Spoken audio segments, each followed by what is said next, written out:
வணக்கம் மக்களே. நான் ஒவ்வொரு டைமும் உங்களுக்கு சொல்லிட்டு இருப்பேன், யாரும் இல்லை நான் அது இருக்கிறேன்னு சொல்லிட்டு இருப்பேன். நான் யாருக்கும் தொந்தரவு கொடுக்கல, யாரோட இதையும் நான் அடிச்சு பிடிக்க திங்கல.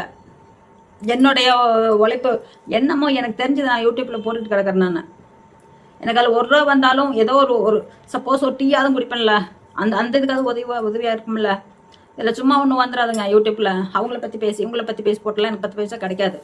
நான் ஏதோ போடுறத ஒரு சில பேர் நான் சொல்லுவேன், என்னமா பண்ணுறீங்க எப்படின்னு கேட்பாங்க. எல்லாருமே கட்டவங்களாம் வந்துட மாட்டாங்க. எத்தனை பேர் 11,000 பேர் இருக்காங்க எனக்கு சப்ஸ்கிரைபர். ஒரு வருஷம் ஆகுது ஆரம்பிச்சு. நான் எல்லாத்திட்டும் உண்மை தான் சொல்லுவேன், போய் பேசி பெருமை பித்தலாட்டம் பண்ணுறதுக்கு என்னால் முடியாது. எனக்குன்னு சாப்பிட்ற அளவுக்கு கடவுள் கொடுத்துருக்கிறாரு. சின்ன பொண்ணு கொடுத்தோ பெரிய பொண்ணு கொடுத்தோ நான் சாப்பிட்டுட்டு இருக்கல, சரிங்களா? அவங்க கொடுத்தாலும் பரவாயில்ல, கொடுக்கணும், அதை பற்றி எதிர்பார்க்க மாட்டேன் நான். என்னன்னா ஒவ்வொன்றும் நினைக்கும் போது மனசு கஷ்டமா இருக்குதுங்க, ரொம்ப ரொம்ப கஷ்டமா இருக்குது. எனக்கு இதை நான் பதிவு பண்ணணும்னு நினச்சிட்டேன், அதனால தான் நான் சொல்கிறேன். அழுது சிம்பத் கிரியேட் பண்ணி இதில் ஒரு பிரயோஜனம் இல்லை. நான் எங்கேயோ இருக்கிறேன் செவனே, நம்ம பாட்டில் யாரையும் தொந்தரவு பண்ணல. உடனே நான் ஒரு வீடியோ என் பெரிய பொண்ணை பற்றி பேர் சொல்லி போட்டுட்டுனாம்மா. அதுக்கு உடனே ரெக்கார்டு பதிவு பண்ணி பெரிய பொண்ணுக்கு அனுப்பிச்சுட்டு அது சின்ன பொண்ணுக்கு சொல்லி சின்ன பொண்ணு என்கிட்ட சொல்லுது. இது தேவைங்களா அவங்களுக்கு? நான் தெரியாமல் கேட்குறேன். நான் உங்களுக்கு ஏதாவது சொல்கிறேன்னா நீங்கள் அப்படி இருக்கிறீங்க இப்படி இருக்கிறீங்கன்ட்டு நான் பேர் மென்ஷன் பண்ணதா அப்படின்னு சொன்னது உடனே சொன்னால் அந்த பொண்ணு என்ன பண்ணிடும்? என் பெரிய பிள்ளை என்ன பண்ணிடும்? நான் என்ன பண்ணனே சொன்னாங்க கணவர் சொல்லி சொன்னாங்க, நான் அப்படித்தான் போடுவேன் அப்படின்ட்டு. நான் எங்கிட்ட அன்பா பேசினா எதையும் சாதிக்கலாம். அகராதி பண்ணி பேசினான்னு வச்சுக்க, சத்தியமா நான் யாருக்குமே பண்ண மாட்டேன், யார் சொல்லியும் கேட்க மாட்டேன். இன்ன வரைக்கும் என்னோட இஷ்டம்லாம் கனகாவை படிக்க வச்சு எல்லாமே நான் பார்த்துக்கிட்டேன். யாராவது சொல்லி கேட்டனா? கனகா MBA படிக்கிறப்ப 1 வருஷம் போச்சு, 1 வருஷத்துல அப்படியே நிப்பாட்டிட்டாங்க. யாரு? எங்க வீட்டுக்காரர் எங்க பெரிய மருமகனும் 2 பேரும் சேர்ந்து கூட்டி பேசி இந்த காசு அனுப்பிச்சு 5,000 காசு அனுப்பிச்சு விடுவாங்க. அந்த 5,000 காசு அனுப்பிச்சு தான் அடிச்சு விட்டோம்னா நம்ம தலைவலிக்கு வந்துருவாங்க, படிக்க மாட்டாங்க, தஞ்சாவூர் வந்துருவாங்க. அப்படிங்கிற பொசிஷன்ல ஒரு கட்டத்தில் அனுப்பிச்சுடல. ஒரே ஒரு நிமிஷம் நான் சொல்றேன், புரிஞ்சுக்குங்க. எங்க யார் பார்த்தாலும் பரவாயில்ல, பார்த்துங்க, நடந்த உண்மையை நான் சொல்றேன். 5ஆம் தேதி ஆயிடுச்சு.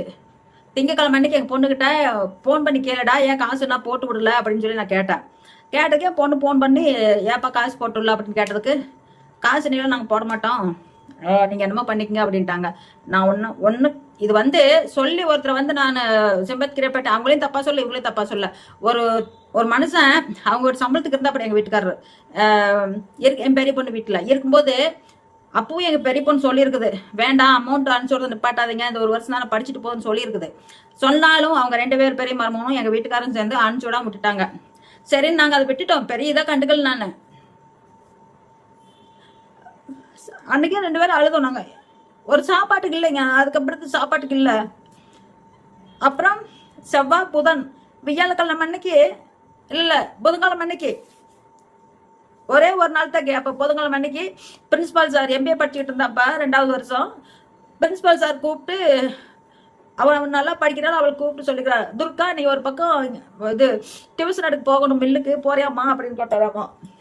அம்மாவை கேட்டுட்டு சொல்றேன் அப்படின்னு சொல்லி போட்டு எங்க சின்ன பொண்ணு என்கிட்ட சொன்னா. அப்படி ஒரு கண்ணு மூடுனா ஒரு கண்ணு திறக்கும்னு சொல்லுவாங்கங்களா, அந்த மாதிரி சொன்னதையும் சரி சமயம் எப்படியான டீட்டெயில்ஸ் கேட்டுட்டு என் பொண்ணு மட்டும் போகல. அதில் நான் என்ன பண்ணேன், யாராவது 2 பேர் கூட சேர்த்து எல்லாம் போகிற மாதிரி தான் போங்கடா, தனியாக வேண்டாம் அப்படின்னு நான். அப்புறம் எங்கள் வீட்டுக்கு பக்கத்து வீட்டு பிள்ளை கேட்டோம், அந்த பொண்ணு சரி நான் வரேன் கூட அப்படின்னுச்சு. அந்த பொண்ணையும் எடுத்துட்டாங்க, இதையும் எடுத்துட்டாங்க. 2 பேரும் போய் டியூஷன் சொல்லி கொடுத்துட்டு இருந்தாங்க. காரில் பிக்கப் பண்ணிட்டு போவோம், கொண்டு வந்து 9 மணிக்கு விட்டுருவாங்க. 4:30 காலேஜிலேருந்து வரும், தோசையோ ஏதோ ஒன்று செஞ்சு வைப்பேன் அதுக்கு டிஃபனு. வேறு வந்ததே பசிக்கும், ஏதோ ஒன்று இருக்கும்ல, அதை சாப்பிட்டு போட்டு யூனிஃபார்ம் மாதிரி சீலை எடுத்து கொடுத்துருந்தாங்க, அதை கட்டணும். சும்மா மூஞ்சியாவது கழிக்கு ப்ரெஷப் பண்ணிட்டு போகும். அது நான் என்ன பண்ண ஊட்டி விடுவேன். அந்த டைமிங் சின்ன பிள்ளைக்கு ஊட்டி விட்டு பாஸ்தா வளர்த்துறோம்லாம் இல்லைங்கண்ணா, டைம் ஆகுது. அந்த டயத்துக்குள்ளே கரெக்டாக நம்ம ரெடியாகி நின்றுதான் தான் கார் வந்ததே கூப்பிட்டு போவாங்க.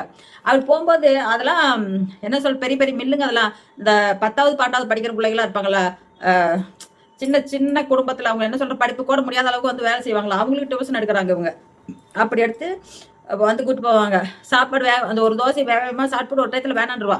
கொஞ்சம் நான் வெளியே போக வரைக்கும் போய் ஓடி விட்டு வருவேன். போவாங்க. போயிட்டு ஒரு மாதம் 4,000 ரூபாய்ங்க சம்பளம். அதில் 4,000 ரூபா சனி ஞாயிறு போய் எடுத்தோம்னா ஒரு நாளைக்கு 700 ரூபா. அது அப்பப்போ ஞாயிற்றுக்கிழமை கூட ஓடிடும், ஞாயிற்றுக்கிழமை கூட போய் பார்க்கும். சனி ஞாயிறில் எடுத்தாங்கன்னா 700 கிடைக்கும் ஒரு நாளில், அதையும் போய் செய்யும். அப்போ அந்த 5000 கடவுள் வந்து எங்கள் பொண்ணு தான் சம்பாரிச்சா. சின்ன பொண்ணு வந்து சந்தோஷமாக ஜாலியாக வச்சு கொண்டாடி அதை ஒன்றும் இது பண்ணலை. நான் இன்னைக்கு சின்ன பொண்ணும் என்னை பார்க்கல, பெரிய பொண்ணும் பார்க்கல, யாருமே பார்க்கலைங்க. ஓப்பனாக நான் அதை ஒன்று தான் சொல்ல முடியும். யாருமே எனக்கு வந்து ஒரு அம்மா எனக்கு ஒரு இருமலோ இல்லை ஏதோ ஒன்று வந்துருச்சு, தண்ணி தாங்க முடியல, எந்திரிக்க முடியாத சொல்லலை, அந்த கூட பச்சை தண்ணி கொடுக்குறதுக்கு எனக்கு யாரும் இல்லை. சரிங்களா? லாஸ்ட் கட்டத்தில் பார்க்குறோம்னா லாஸ்ட் கட்டத்தில் என்னத்தையும் பார்ப்பாங்க. லாஸ்ட் கட்டத்தில் போட்டால் 4 நாளைக்கு பார்த்தா ஒரு 2 நாளைக்கு எச்சாருக்கு, இல்லைன்னா ஒரு 3 நாள் போய் சேர்ந்துடும். முனிசிபாலிட்டிக்கார அவனை தூக்கி போட்டு போயிருப்பாரா? இல்லை அதுக்கும் முடியலையா, நம்மளே ஏதோ ஒன்று பண்ணிக்கிறதே முன்னாடியே அவங்க கண்ணுக்கே தெரியாமல் போயிடலாம் பாருங்க. பிள்ளை யாருமே என்னுடைய இதை யாருமே பார்க்கக்கூடாது. அதுதான் நான் யோசிச்சுக்கிட்டு இருக்கிறேன். என்னன்னு வந்து யாரும் பார்க்க வேண்டாம், நானா முடிவு பண்ணிட்டே இருக்கிறேன். நான் நம்மனால ஒருத்தர் வந்து பார்த்து அதுக்காகலாம் வந்து செலவு பண்ணிக்கிட்டே இருக்கணும்னு நினைக்கல. 2 பொண்ணுமே சொல்கிறேன், 2 பொண்ணுமே எனக்கு வேண்டாம். 2 பொண்ணுமே என்னை வந்து பார்க்க வேண்டாம். அப்படி ஒரு கால் வந்து பார்க்குற சூழ்நிலை வரதுக்கு நான் விட மாட்டேன். நான் இங்கே புட்டப்பரிசிட்டு இருக்கிற போதைக்கு இதுக்கு மேலே எங்கேயோ போயிடுவேன். நான் எங்கேயோ போய் கண்ணுக்கு யாருமே வந்து என்னோட இதை பார்க்காம அனாதை படமாக எடுத்து போட்ட கூட சந்தோஷப்பட்டுக்கிறேன். வேண்டாம், ரொம்ப நோக்கடிக்கிறாங்க. நான் என்ன பேர் சொல்லி போட்டுச்சு, வெங்காயம் சொல்லி போட்டுச்சு, என்ன எதுக்குடா உங்களுக்கு அவ்வளோ ஒரு காண்டு? நான் உங்களுக்கு என்ன பண்ணுனேன்? நான் ஒன்றுமே இது பண்ணலையே, ஏன் இப்படி தெரியுறீங்க? இருங்க அடுத்த வீடியோ சொல்கிறேன்.